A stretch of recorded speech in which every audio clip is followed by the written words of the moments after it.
L'énergie est un sujet qui divise, voire carrément qui fâche.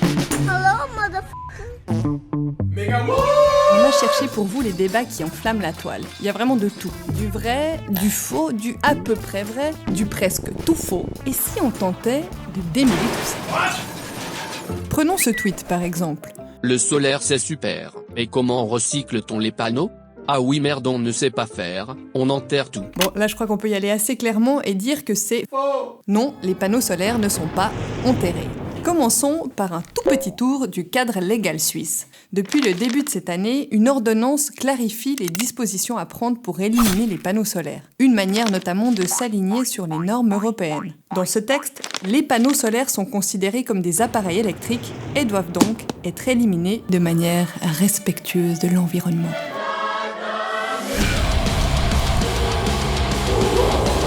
Et les substances valorisables qu'ils contiennent doivent être récupérées. C'est toi la substance valorisable.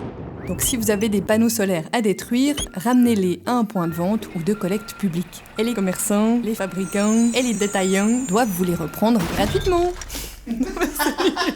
Et sont ensuite censés les détruire d'une façon respectueuse de l'environnement. Ou confier cette tâche à un tiers. Un des acteurs incontournables de l'élimination des appareils électriques usagés en Suisse, on l'aura bien compris parce que vraiment tous les intervenants nous ont renvoyés vers eux, est Sense E-Recycling. Selon eux, une fois récupérés, les onduleurs, c'est-à-dire, en très résumé, un dispositif électronique utilisé pour raccorder les panneaux solaires au réseau électrique, sont traités en Suisse et recyclés à 80-85%. Les modules, les panneaux vraiment eux-mêmes, sont eux envoyés en Allemagne. Mais pourquoi à l'étranger ? Parce qu'en Suisse, le boom des panneaux solaires est maintenant et ils ont une durée de vie de 20-30 ans voire plus. Donc, pas assez de panneaux solaires pour le moment pour faire tourner une usine et que ce soit rentable.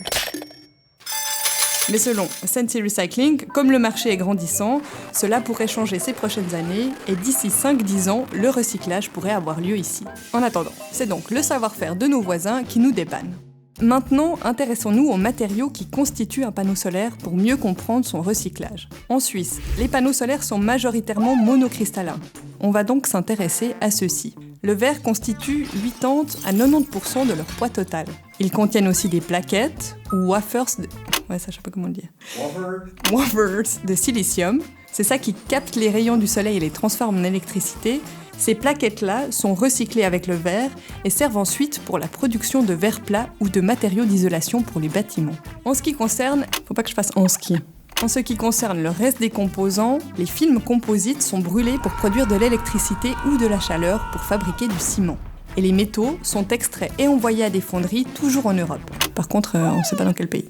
Sensi Recycling estime donc que plus de 75% d'un module photovoltaïque peut être réutilisé. Les 25% restants sont liés aux pertes, à cause notamment du silicium et des films composites qui ne peuvent pas être recyclés entièrement. Mais en Allemagne, toujours là-bas, des chercheurs associés à une entreprise spécialisée dans le recyclage ont récemment mis au point un procédé qui permet de réutiliser le silicium présent dans les panneaux solaires pour en faire de nouvelles cellules.